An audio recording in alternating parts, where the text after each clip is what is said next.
Hi hello నమస్తే. నేను కృష్ణాంజనేయులు. ఆంధ్రప్రదేశ్ ముఖ్యమంత్రి చంద్రబాబు నాయుడు తెలంగాణ ముఖ్యమంత్రికి రేవంత్ రెడ్డికి నేను హైదరాబాద్ వస్తున్నాను, మనం రెండు రాష్ట్రాలకు సంబంధించినటువంటి పెండింగ్ సమస్యలు మాట్లాడుకుందాం, ఇద్దరు కలిసి చర్చించుకుందాం అని ఒక ఉత్తరం రాశాడు.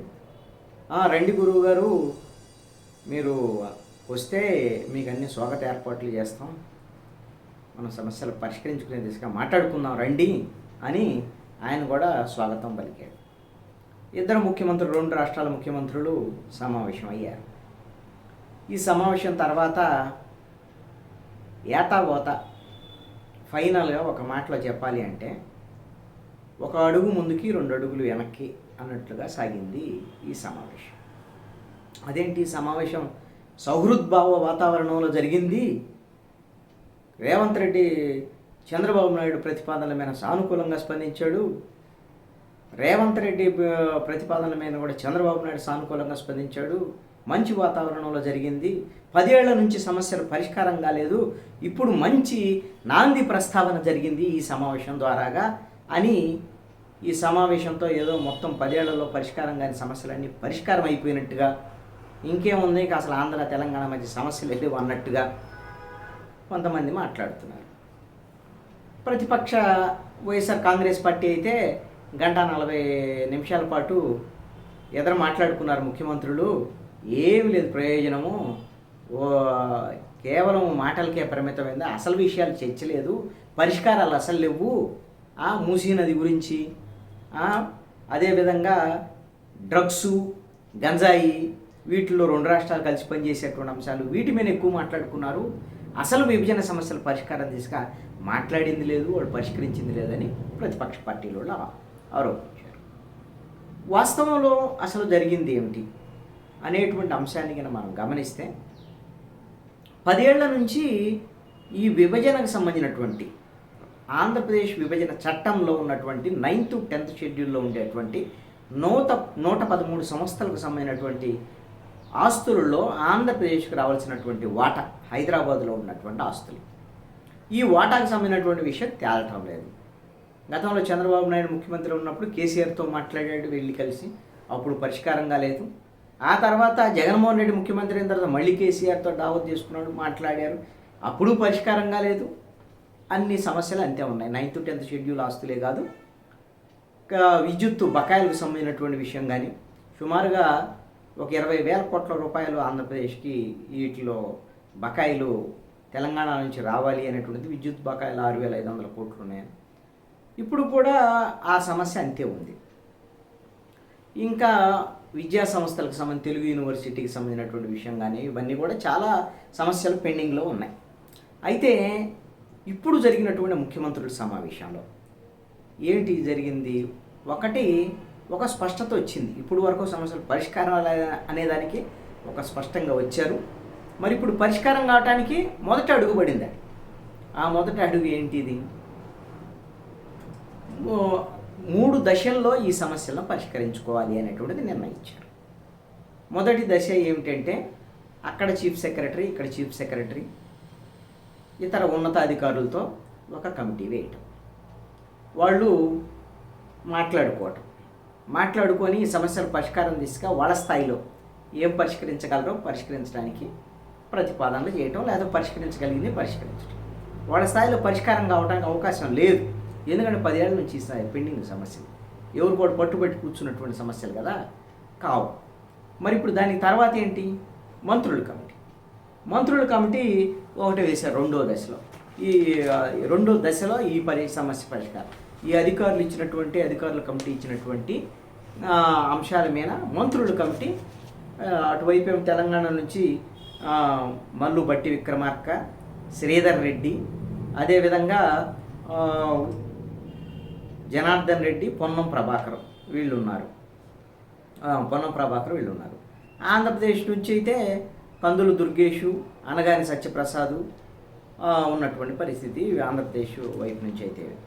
ఈ మంత్రులకు సంబంధించినటువంటి ఈ కమిటీ కొన్ని అంశాలని వాళ్ళు పరిష్కరించగలిగినవి ఉంటే పరిష్కరిస్తారు, వీళ్ళు కూడా పరిష్కరించలేని ఉంటే దాన్ని తీసుకెళ్ళి ముఖ్యమంత్రుల కమిటీ ఉంటుంది.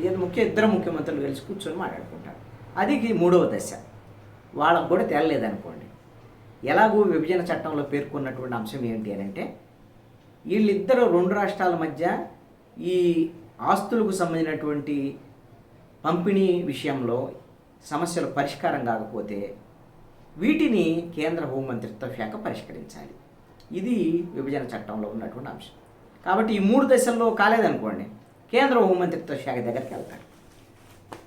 ఇది 10 ఏళ్ళు అవసరంలా, మొదటి 5 ఏళ్లలోనే ఈ సమస్య పరిష్కారం కాకపోతే కేంద్ర హోంమంత్రిత్వ శాఖ జోక్యం చేసుకొని వాటిని పరిష్కరించేటువంటి బాధ్యత కేంద్ర హోంమంత్రిత్వ శాఖ తీసుకోవాలి.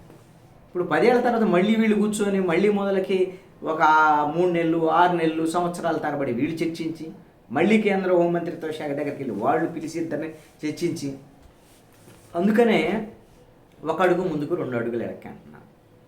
లేదు మంచి సౌహృద్భావ వాతావరణంలో జరిగింది కదా అని అంటున్నారు. సౌహృద్భావ వాతావరణంలో జరిగితే చంద్రబాబు నాయుడు మాటని రేవంత్ రెడ్డి వింటారు, ఆయన అనుకూలంగా వ్యవహరిస్తారు, లేకపోతే రేవంత్ రెడ్డి ప్రతిపాదనని చంద్రబాబు నాయుడు కూడా సానుకూలంగా స్పందిస్తారు అనుకుంటే, కనీసము ఈ 2 రాష్ట్రాల మధ్య విభజన చట్టంలో ఉండేటువంటి అంశాల్లో మొత్తం కాదు, కనీసం కొన్నిటినైనా సరే 1, 2, 3 ఈ సమావేశం ద్వారాగా ఇద్దరికీ ఇబ్బంది లేనటువంటి 2 రాష్ట్రాల ప్రజలకి ఇబ్బంది లేకుండా పరిష్కరించుకునేటువంటి సమస్యలు ఏమైనా 1, 2 సమస్యల్ని పరిష్కరించేసి మేమిద్దరం కూర్చోవటం ఈ పరిష్కారం అయిపోయింది, ఇంకా 99 ఉన్నాయి, ఒకటి పరిష్కారం చేసుకున్నాం, 99 ఉన్నాయి, ఈ 99 గురించి మేము ఈ విధంగా అని ఒక సానుకూలమైనటువంటి అంశం, అలాంటి వాతావరణాన్ని క్రియేట్ చేయలేకపోయారు. ఎందుకు నేను అంటున్నాను, ఒక అడుగు ముందుకు 2 అడుగులు వేసారు, మాట్లాడుకున్నారు. ఇద్దరు మిత్రులు, ఒక పార్టీ వాళ్ళే గతంలో, చంద్రబాబు నాయుడు రేవంత్ రెడ్డి. ఇప్పుడు ఆయనేమో కాంగ్రెస్ పార్టీ తరఫున అక్కడ ముఖ్యమంత్రి, ఇప్పుడు తెలుగుదేశం పార్టీ తరఫున ఇక్కడ ముఖ్యమంత్రి, ఎన్డీఏ తరఫున. కాదనటం లేదు, ఇద్దరు కలిసి కూర్చోవడానికి దావత్ చేసుకోవడానికి మన కేసీఆర్ జగన్మోహన్ రెడ్డి దావత్ చేసుకున్నట్టు వీళ్ళు కూడా మంచి దావత్ చేసుకొని ఏ క్లాస్ కాదు. కాకపోతే చంద్రబాబు నాయుడు అధికారులని మంత్రులని అందరినీ తీసుకెళ్ళి ఒక సిస్టమేటిక్గా చేశారు. ఏదైనా ఒక్క అంశం మీదైనా ఫలితాన్ని తీసుకురాగలిగి ఉంటే ఇద్దరికి మధ్య విభేదాలు లేనటువంటి అంశం అన్నా అది లేదు. ఎందుకు ఈ మాట అంటున్నా అంటే, ఇప్పుడు చంద్రబాబు నాయుడు ఒక ప్రతిపాదన చేశారు అని, ఇది అఫీషియల్గా ఎవరు మరి మంత్రులు కానీ వీళ్ళు కానీ కమిటీలో వాళ్ళు చెప్పలేదు, కానీ ఒక బయటకు వచ్చినటువంటి అంశం. మేము ఆంధ్రప్రదేశ్కు సంబంధించి తెలంగాణకి ఎప్పుడైనా వస్తే మంత్రులు కానీ లేదా ముఖ్యమంత్రి కానివ్వండి, లేకపోతే అధికారులు రేపొద్దున చర్చలకు వస్తే వాళ్ళే హోస్ట్ చేస్తారు కాబట్టి తెలంగాణ వాళ్ళు, ఒకవేళ ఆంధ్రప్రదేశ్కి కొన్ని భవనాలని కేటాయించండి అని చెప్పేసి ప్రతిపాదన చేశారు అని. గతంలో తెలంగాణ సెక్రటరేట్లో ఉమ్మడి ఆంధ్రప్రదేశ్కు సంబంధించిన ఉమ్మడి రాజధానికి సంబంధించి 10 ఏళ్ళు రాజధాని, ఉమ్మడి రాజధాని సెక్రటరేట్లో భవనాలు ఉన్నాయి ఆంధ్రప్రదేశ్కి. సెక్రటరేట్స్ ఆంధ్రప్రదేశ్ వాటా ఆంధ్రప్రదేశ్. మొన్న 2019లో గెలిచిన వెంటనే జగన్మోహన్ రెడ్డి వెళ్ళిపోయి కేసీఆర్తో దావత్ చేసుకొని ఆ సెక్రటరేట్లో ఉన్న భవనాలు మొత్తాన్ని ఎవరితో మాట్లాడకుండా, అధికారులతో మాట్లాడకుండా రాసి ఇచ్చేసాడు తెలంగాణకి. పోయినాయి అవి కూడా, ఇప్పుడు ఏం లేవు. పోనీ దీనికేమన్నా మాకు భవనాలు ఇవ్వండి, కొన్ని కేటాయించండి అని అడిగితే రేవంత్ రెడ్డి సానుకూలంగా స్పందించాడు ఇప్పుడేమన్నా? లేదు. ఏమని అంటే, మీకు కావాలంటే ఒక దరఖాస్తు చేసుకోండి, మీకు తెలంగాణ హైదరాబాద్లో ప్లేస్ ఇస్తాము, ఢిల్లీలోకైనా అన్ని రాష్ట్రాల వాళ్ళకి ఎలాగైతే ప్లేస్ ఇస్తారో, ఆంధ్ర భవన్ తెలంగాణ భవన్ ఎలా కట్టుకున్నారో అలాగా మీరు కూడా ఇక్కడ కట్టుకోండి, మేము ప్లేస్ ఇస్తాం అనేటువంటిది వాళ్ళు చెప్పారు అనేది మాట. అంటే కనీసం ఒక్కట సమస్య కూడా పరిష్కారం కాకుండా ఇప్పుడు కమిటీలు వేసుకొని మళ్ళీ మొదలకు వచ్చిన తర్వాత చివరికి మేము మళ్ళీ హోంమంత్రిత్వ శాఖ దగ్గరకు పోయేటువంటి పరిస్థితులు రావటం తప్ప ఏమన్నా ఉన్నాయా? గతంలో కూడా ఈ ఆస్తులు ఈ పంపిణీకి సంబంధించినటువంటి విషయంలో విభజన తర్వాత ఐఏఎస్ సంబంధించిన షీలా బేడీ కమిటీ ఒకటి వేసింది కేంద్ర ప్రభుత్వమే. అసలు ఏం చేసినా కానీ పరిష్కారం కాలేదు కదా 10 ఏళ్ల నుంచి.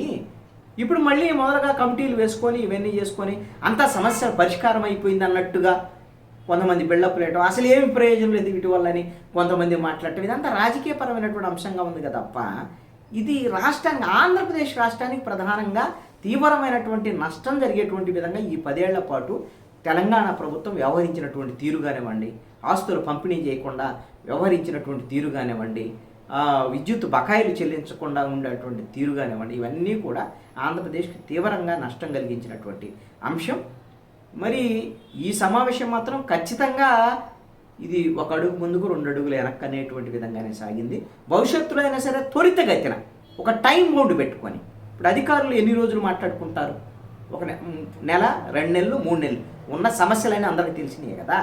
మాట్లాడుకుని ఏం పరిష్కరించుకోగలం, ఏంటి ఉన్న జటిలమైన సమస్య ఏంది? 3 నెలలు అధికారులు, ఆ తర్వాత మంత్రులు ఇంకొక 3 నెలలు, ఆ తర్వాత ముఖ్యమంత్రుల స్థాయిలో ఇంకొక 3 నెలలు, కేంద్ర హోంమంత్రి స్థాయిలో ఇంకొక 3 నెలలు. ఒక సంవత్సరంలో సమస్యల పరిష్కారం వాళ్ళు, ఎందుకంటే 10 ఏళ్ళు అయిపోయింది నష్టం జరిగి. 10 ఏళ్ల నుంచి ఇప్పుడు అతిగతి లేనటువంటి పరిస్థితి ఉంది ఆంధ్రప్రదేశ్కి. ఈ టైం బౌండ్ లేకుండా ఊరికే మీటింగ్లు పెట్టుకొని, నేను ఈ మీటింగ్ వల్ల ప్రయోజనం లేదంటున్నా, ప్రయత్నం మంచిదే. ప్రయత్నం వల్ల ఎవరికి వాళ్ళు, అప్పుడు కేసీఆర్తో చంద్రబాబు నాయుడు వెళ్ళి మాట్లాడినా, తర్వాత జగన్మోహన్ రెడ్డి కేసీఆర్తో మాట్లాడినా, ఇప్పుడు వెళ్ళి చంద్రబాబు నాయుడు రేవంత్ రెడ్డితో మాట్లాడినా ఫలితం కావాలి. అది 6 నెలలుగా, సంవత్సరానిగా ఫలితం కనపడితే మాత్రమే ఉపయోగం తప్ప మీటింగుల వల్లే అన్నీ అయిపోయేటువంటి విధంగా ఊరికే ఊహల్లో ఉంటే కూడా ప్రయోజనం లేదు అనేటువంటిది నా యొక్క